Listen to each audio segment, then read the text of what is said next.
Praise to the lord. ఈరోజు దేవుడు మనకిచ్చినటువంటి వాగ్దానం ఏంటంటే యెషయా గ్రంథము 49వ అధ్యాయము 25వ వచనం. నీ పిల్లలను నేనే సంరక్షించేదను. ఆమేన్. మన పిల్లలను ఆయన సంరక్షిస్తాడు.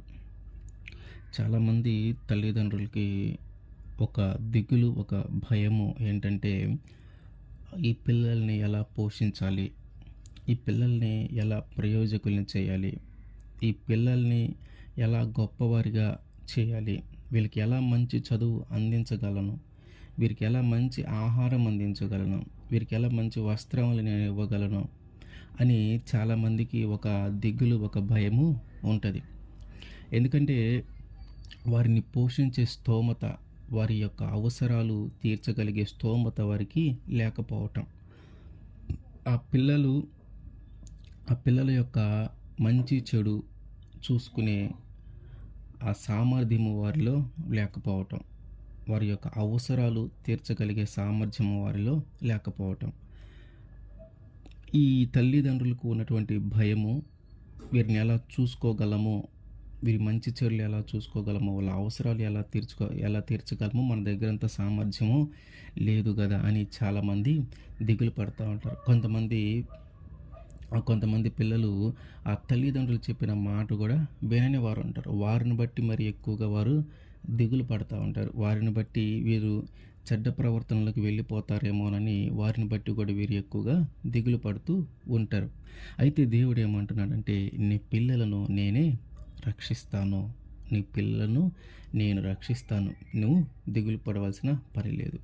తల్లిదండ్రులు ఆలోచించేది ఏంటంటే, వీళ్ళని ఎలా మనము రక్షించుకోగలమో, వీరిని లోకంలో ఉన్నటువంటి ఆశల వైపు మళ్ళకుండా మనం ఎలా రక్షించుకోగలమో, లోకంలో ఉన్నటువంటి ఈ పాపంలో పడిపోకుండా మనం ఎలా రక్షించుకోగలమో, ఈ పాపము, ఈ చెడ్డ అలవాట్లు ఏవైతే ఉన్నాయో, వ్యభిచారము కానీ, దొంగతనము కానీ, ఇట్లా రకరకాల అలవాట్లు ఉంటాయి కదా, తాగుడు కానీ, ఇట్లా ధూమపానం కానీ, ఇట్లా ప్రతిదీ వీటిలో వీళ్ళు పడిపోకుండా వీళ్ళని మనం ఎలా రక్షించుకోగలము అని వారు దిగులు పడుతూ ఉంటారు, వాళ్ళు భయపడుతూ ఉంటారు. కానీ దేవుడు ఏమంటున్నాడంటే, నీ పిల్లలను నేనే రక్షిస్తాను, నీ పిల్లలను నేనే రక్షిస్తాను, నువ్వు దిగులు పడవలసిన పని లేదు, నువ్వు భయపడవలసిన పని లేదు.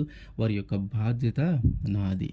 నేను వారిని రక్షిస్తాను, నేను వారిని అభివృద్ధి చేస్తాను, నేను వారిని ప్రయోజకులను చేస్తాను, నేను వారికి చదువు చెప్పిస్తాను, నేను వారికి మంచి ఆహారాన్ని ఇస్తాను, నేను వారికి మంచి వస్త్రాన్ని ఇస్తాను, నేను వారి మంచి చెడులను చూస్తాను, వాళ్ళకి తెలివిని, జ్ఞానాన్ని నేను వారికి ఇస్తాను. నీ పిల్లలను నేను రక్షిస్తాను, నువ్వు దిగులు పడవలసిన పని లేదు. కీర్తన గ్రంథము 115వ కీర్తన 14వ వచనం. యెహోవా మిమ్మును మీ పిల్లలను వృద్ధి పొందించును. ఆయన మనల్ని, అట్లాగే మనకున్నటువంటి పిల్లల్ని కూడా ఆయన వృద్ధి పొందిస్తాడంట. ఆయన మన పిల్లల్ని అభివృద్ధి చేస్తాడు, ఆయన మన పిల్లల్ని ప్రయోజకుల్ని చేస్తాడు, ఆయన మన పిల్లల్ని గొప్పవారిగా చేస్తాడు. అయితే చాలామందికి తల్లిదండ్రులు ఉంటారు, కానీ కొంతమందికి తల్లిదండ్రులు లేని పిల్లలు కూడా ఉంటారు. ఆ తల్లిదండ్రులు లేకుండా అనాథలుగా ఉండి వారి జీవితాన్ని ముందుకు తీసుకొని వెళ్ళే పిల్లల పరిస్థితి ఏంటి? వారి యొక్క ఆలన పాలన ఎవరు చూస్తారు? వాళ్ళ యొక్క మంచి చెడు ఎవరు చూస్తారు? వాళ్ళ అవసరాలు ఎవరు తీరుస్తారు? వాళ్ళకి మంచి విద్యను ఎవరు అందిస్తారు? వారికి ఆపద వస్తే వారిని ఎవరు రక్షిస్తారు? వారికి బాధ కలిగిన, వ్యాధి కలిగిన, రోగం వచ్చిన వాళ్ళని చేరదీసి సేవ చేసేది ఎవరు? తల్లిదండ్రులు ఉంటే వారు ఆ బాధ్యతలు తీసుకుంటారు, కానీ తల్లిదండ్రులు లేనటువంటి పిల్లల పరిస్థితి ఏంటి? అయితే దేవుడు ఏమంటున్నాడంటే, ఇర్మీయా గ్రంథము 49వ అధ్యాయము 11వ వచనం. అనాథలకు నీ పిల్లలను విడువము, నేను వారిని సంరక్షించేదను. అనాథలుగా ఉన్నటువంటి పిల్లలని ఆయన సంరక్షిస్తాడంట.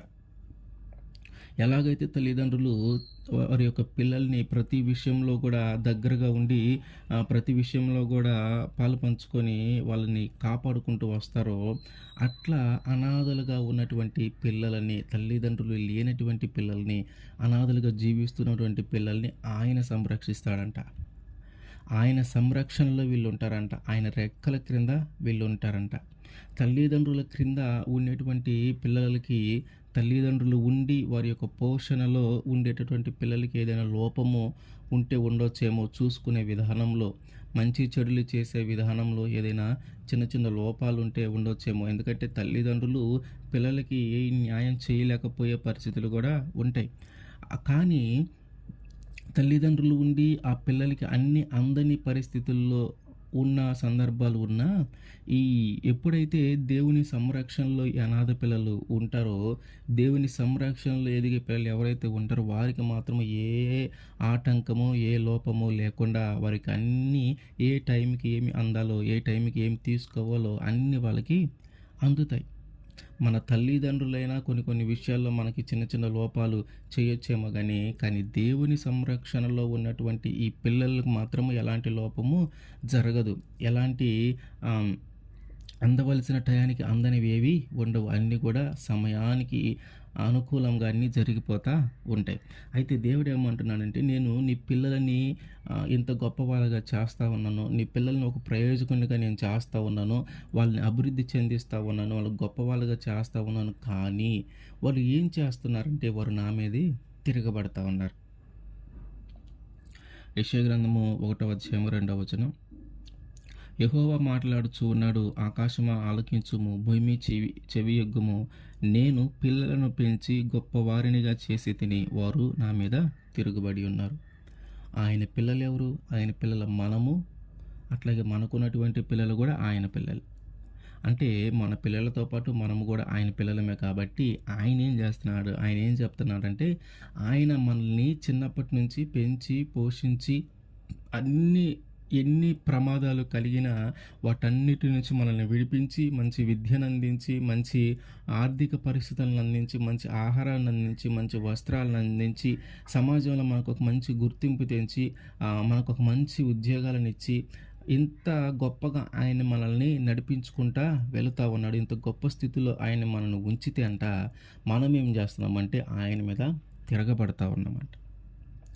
ఈ లోక జీవితంలో మనం చూసినా కూడా ఈ తల్లిదండ్రులు పిల్లల్ని చిన్నప్పటి నుంచే చాలా ప్రేమగా, ఆప్యాయంగా, గారాబంగా పెంచుకొని అన్ని విషయాల్లో వాళ్ళకి ఏమైతే చేయాలో అంతకంటే ఎక్కువగా చేస్తూ, వారు ఏదైనా చిన్నపిల్లలు ఏదైనా ఆశించి కోరుకుంటే తల్లిదండ్రులకు ఉన్నటువంటి ఆశలను చంపుకొని కూడా వారి యొక్క ఆశలను నెరవేర్చే తల్లిదండ్రులు ఉంటారు. మరి ఏదైనా కావాలి అనుకుంటే వారి యొక్క ఆర్థిక స్తోమత వారికి లేకపోయినా సరే ఏదో ఒక విధంగా ఆ పిల్లలు అడిగినటువంటిది కొనించటానికి వీరు ఎంతగానో ముందుకు వెళ్ళి వాళ్ళకి కొనించటానికి ప్రయత్నం చేసే తల్లిదండ్రులు ఉంటారు. వారికి ఏదైనా బాగోలేకపోయినా వారు తల్లడిల్లిపోతారు. వాళ్ళ యొక్క అనారోగ్యం కలిగితే వీళ్ళు తల్లడిల్లిపోతారు. వీళ్ళు ఏడుస్తూ ఉంటారనమాట వాళ్ళకి అనారోగ్యం కలిగితే. అంత ప్రేమగా చూసుకొని నీకు ఒక మంచి స్కూల్లో జాయిన్ చేయించి, మంచి విద్యను అందించి, మంచి కోచింగ్ ఇప్పించి, ఒక మంచి ఉద్యోగము వచ్చేదాకా, ఒక మంచి ప్రయోజకుని నేను చేసేదాకా నీ తల్లిదండ్రులు నీ జీవితంలో కష్టపడి వాళ్ళ ఆశలను చంపుకొని ఎన్నో త్యాగాలు చేస్తూ నీ కోసము వాళ్ళు శ్రమించి, వాళ్ళు చెమటోర్చి కష్టపడి నేను చదివించి ఉద్యోగం తెప్పించి ఒక ప్రయోజకునిగా నేను నిలబెడితే ఈరోజు అదే తల్లిదండ్రుల మీద నువ్వు తిరగబడతా ఉన్నావు. అదే తల్లిదండ్రులు అంటే నీకు లెక్క లేకుండా పోతా ఉంది. అదే తల్లిదండ్రులు అంటే నువ్వు ఒక ఎందుకు పనికిరాని వాళ్ళలాగా చూస్తూ ఉన్నావు. వాళ్ళంతా కష్టపడి నిన్ను పెంచితే వాళ్ళకు నువ్వు ఇచ్చే ఆ ప్రతిఫలం ఏంటి? వాళ్ళని ఎంత ప్రేమగా నువ్వు చూసుకోవాలా? నువ్వు వాళ్ళ మీదే తిరగబడతా ఉన్నావు. దేవుడు అదే చెప్తున్నాడు, మీరందరినీ నేను ఎంతగానో ప్రేమించాను, మిమ్మల్ని అందరిని నేను ఎంతగానో పోషించుకున్నాను, మిమ్మల్ని అందరిని నేను ఎంతగానో కాపాడుకుంటూ రక్షించుకుంటూ వచ్చాను. ఎన్ని ఆపదలు వచ్చినా, ఏ ప్రమాదం వచ్చినా అది నీ దాకా రాకుండా నేను చేసుకుంటూ వచ్చాను. నువ్వు అడిగిన ప్రతిదీ నేను నీకు అందుబాటులోకి తీసుకొస్తూ వచ్చాను. ఇదిగో ఈరోజు ఒక మంచి ప్రయోజకునిగా నేను నిన్ను చేశాను, ఈరోజు ఒక మంచి ప్రయోజకురాలిగా నేను చేశాను. కానీ నీవు మాత్రం నా మీదే తిరగబడతా ఉన్నావు. నా మీదే తిరగబడుతున్నావు అంటే ఏంటి? ఆయన మనకి చెప్పాడు, నువ్వు ఇలా జీవించు, నువ్వు ఇలా బ్రతుకు, నువ్వు ఇలా చెయ్యని. అది మనం చేయకుండా, ఆయన ఇష్టానుసారంగా మనం జీవించకుండా, ఆయన చిత్తానుసారంగా మనము జీవించకుండా మన ఇష్టానుసారంగా మనము జీవిస్తూ ఉన్నాం. అది ఆయన మీద తిరగబడటం. ఆయన ఇచ్చినటువంటి ఆజ్ఞను అతిక్రమించి ఆయన మనకి చెప్పినటువంటి మాటలు మనం వినకుండా మన ఇష్టానుసారంగా, లోకానుసారంగా పాపపు జీవితాన్ని మనం అనుభవిస్తూ ఉన్నాం. దానిని ఆయన మీద మనము తిరగబడటం అంటారు. ఆయన కోరుకుందేంటి? మనల్ని మంచి ప్రయోజకులుగా చేస్తే మన ద్వారా ఇంకొక 10 మంది మారతారేమో, దేవుని వైపు తిరగబడతారేమోనని ఆయన ఆశ అయితే, నీవు ఆ 10 మందిలో కలిసి నీవే పాపంలో పడిపోతా ఉన్నావు. అందుకని ఆయన అంటున్నాడు, నిన్నింత ప్రయోజకుడిని చేశాను. నీకింత మంచి ఆర్థిక పరిస్థితులు నేనిచ్చాను. నీకింత మంచి ఆస్తినిచ్చాను. ఇంత మంచి ఉద్యోగాన్నిచ్చాను. ఇంత మంచి వ్యాపారాన్నిచ్చాను. ఇదిగో నీవు వృద్ధి చెంది ఇంకా 10 మందికి నా గురించి చెప్తావేమో, ఇంకా 10 మందిని నా వైపు త్రిప్పుతావేమోనని నేను నీ జీవితాన్ని అభివృద్ధి చెందించుకుంటా వచ్చాను. నీ జీవితాన్ని నేను గొప్పగా చేసుకుంటా వచ్చాను. నిన్ను ఒక గొప్ప వ్యక్తిగా నిలబెట్టాను సమాజంలో. కానీ నువ్వేం చేస్తా ఉన్నావు? 10 మందికి చెప్పటం అట్లా వచ్చి, నీవే తిరిగి పాపంలో పడిపోతా ఉన్నావు. నీవే పాపం నుంచి బయటకు రాలేనంత స్థితిలోకి నువ్వు వెళ్ళిపోతా ఉన్నావు. ఇదిగో నీవు నా మీదే తిరగబడతా ఉన్నావు అని దేవుడు చెప్తా ఉన్నాడు. మరి అంత స్థితిలో, గొప్ప స్థితిలో మనల్ని దేవుడు ఉంచిందెందుకు? ఆయన మీద తిరగబడటానికా? మత్తయి సువార్త 23వ అధ్యాయము 37వ వచనం. యెరూషలేమా యెరూషలేమా, ప్రవక్తలను చంపును, నీ యొద్దకు పంపబడిన వారిని రాళ్లతో కొట్టుచును ఉండుదానా? కోడి తన పిల్లలను రెక్కల క్రిందకి ఎలాగో చేర్చుకొనునో, అలాగే నేనును నీ పిల్లలను ఎన్నో మార్లు చేర్చుకొనవలెనని ఇంటిని గాని మీరు వల్లకపోతిరి. కోడి తన పిల్లలకి ఏదైనా ప్రమాదము జరిగినప్పుడు కానీ, వాటి మీదకి ఏదైనా రాబోతున్నప్పుడు కానీ అది ఏం చేస్తుందంటే, వెంటనే ఆ పిల్లలన్నిటిని కూడా తన రెక్కల క్రిందకి భద్రపరుస్తుంది. ఇంకా అవి కనిపించకుండా తన రెక్కల కింద దాచిపెడుతుంది. అట్లాగే దేవుడు కూడా మనకి ప్రమాదము జరిగిన ప్రతిసారి ఆయన ఎప్పుడు ఆయన రెక్కల కింద మనల్ని భద్రపరిచాడు. అయితే ఈరోజు నువ్వు ఒక ఉన్నతమైన స్థితిలో ఉన్నావు. ఈరోజు నువ్వు ఒక మంచి స్థితిలో ఉన్నావు. ఇప్పుడు ఆయన రెక్కల క్రిందకి రావటానికి నీవు ఇష్టపడట్లేదు. ఒకప్పుడు ఆయన రెక్కల క్రిందే బతికావు. ఒకప్పుడు ఆయన రెక్కల క్రిందే ఆశ్రయం తీసుకున్నావు. ఒకప్పుడు ఆయన ఇష్టానుసారంగా బ్రతికావు. కానీ ఈరోజు నీ జీవితం చాలా ఉన్నతమైన స్థితిలో ఉంది. ఈరోజు నీ జీవితం ఒక మంచి ఉద్యోగంలో ఉన్నావు. ఒక మంచి వ్యాపారంలో ఉన్నావు. ఈరోజు నీ జీవితము ఇంకా నీ పరిస్థితులు చాలా బాగున్నాయి. వ్యాపారము ఇంతకు ముందు ఉన్నటువంటి అప్పులు ఇప్పుడు లేవు. నీవే నువ్వు అప్పు తీసుకునే పరిస్థితి నుంచి నీవే అప్పులు ఇచ్చే పరిస్థితిలోకి వచ్చావు. మరి దేవుడు నీ జీవితంలో ఎన్ని కార్యాలు చేస్తూ ఉన్నాడు. ఆ పరిస్థితుల్లో ఉన్నంతసేపు నువ్వు ఆయన రెక్కల క్రింద ఆశ్రయం పొందావు. ఆ పరిస్థితుల్లో ఉన్నంతసేపు ఆయన మీదే ఆధారపడి ఉన్నావు. కానీ ఈరోజు నీ స్థితిగతులు మారినాయి. ఈరోజు నువ్వు ఉన్నతమైన స్థితిలో ఉన్నావు. ఈరోజు నీ స్థితిగతులు చాలా మంచిగా ఉన్నాయి. దేవుడు నీ జీవితంలోకి మంచి రోజులను అనువదించాడు. దేవుడు నీ జీవితంలోకి ఒక మంచిని ఇచ్చాడు. కానీ ఇప్పుడు ఎట్లా ఉన్నావు? ఆయన రెక్కల క్రిందకి ఆశ్రయాన్ని పొందటానికి నీవు ఇష్టపడట్లేదు. దేవుడు అంటున్నాడు, నా రెక్కల క్రింద మిమ్మల్ని దాచాలని, నా రెక్కల క్రింద మిమ్మల్ని పోషించాలని, నా రెక్కల కింద మీకు ఆశ్రయం ఇవ్వాలని నేను ఎంతగానో ఎదురు చూస్తూ ఉన్నాను. కానీ మీరు మాత్రం రావట్లా. మీరు మాత్రం దానికి ఇష్టపడట్లా. ఒకప్పుడు దాన్నే ఇష్టపడ్డారు మీరు. ఒకప్పుడు దానికోసమే ప్రయాసపడ్డారు. ఒకప్పుడు దానికోసం నన్ను ఎంతగానో అడిగారు. ఇదిగో నా రెక్కల క్రింద ఆశ్రయం పొందటానికి కన్నీరు కాల్చి ప్రార్థన చేశావు. ఆ రోజు నా రెక్కల క్రింద ఉన్నావు. ఇదిగో ఈరోజు నీ స్థితిగతులన్నీ మారిపోయినాయి. నువ్వు ఒక మంచి ప్రయోజకుడిగా ఉన్నావు. నువ్వు ఒక గొప్ప వ్యక్తిగా ఉన్నావు. సమాజంలో నీకంటూ ఒక గౌరవం ఉంది. ఇదిగో సమాజంలో నేను గొప్ప వ్యక్తిగా దేవుడు నిలబెట్టాడు. అయితే ఇప్పుడు నువ్వు ఆ రెక్కల క్రింద ఆశ్రయము పొందటానికి రావట్లేదు. ఇప్పుడు నువ్వు ఆయన మీద తిరగబడతా ఉన్నావు.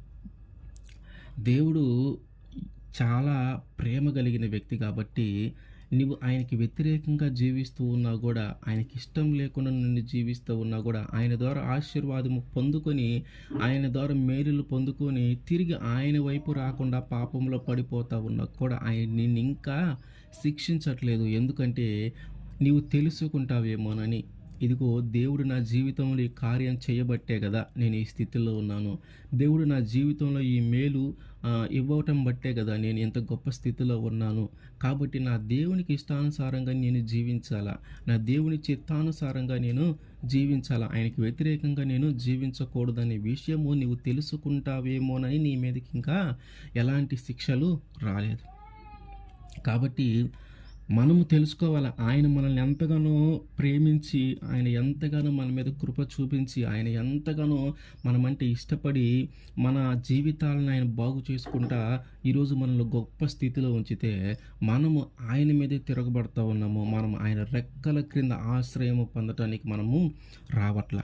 లోకము యొక్క పోకడ వైపు మనం వెళ్తూ ఉన్నాము. లోక ఆశల వైపు మనం వెళ్తూ ఉన్నాము. లోకంలో ఉన్నటువంటి అల్పమైన సంతోషాన్ని ఇచ్చేది ఏవైతే ఉన్నాయో వాటన్నిటి వైపు మనం తిరుగుతూ ఉన్నాము. కానీ ఈయన వైపు మాత్రం మనము తిరగట్ల. ఆయన వైపు మాత్రం మనము రావట్ల. ఆయన ఇష్టానుసారంగా జీవించడానికి మనకు ఇష్టము కలగట్ల. దేవుడు ఏమంటున్నాడంటే, మీరందరూ నా పిల్లలయ్యా, మిమ్మల్ని సంరక్షించుకునే బాధ్యత నాది. మిమ్మల్ని అందరిని నేను రక్షించుకుంటాను. ఏ అపాయము మీ దగ్గరికి రాకుండా నేను కాపాడుకున్నాను. ఏ అపాయము మీ దగ్గరికి చేరకుండా నేను కాపాడుకుంటాను. కాబట్టి మీరందరూ నా వైపు తిరగండి. మీరందరూ నా రెక్కల క్రింద ఆశ్రయము పొందండి. నాకు ఎదురు తిరగొద్దు, నా మీద తిరగబడొద్దు. నా రెక్కల కింద ఆశ్రయము పొందండి. మిమ్మల్ని రక్షించుకునే బాధ్యత నాది. ఎందుకంటే మీరందరూ నా పిల్లలు.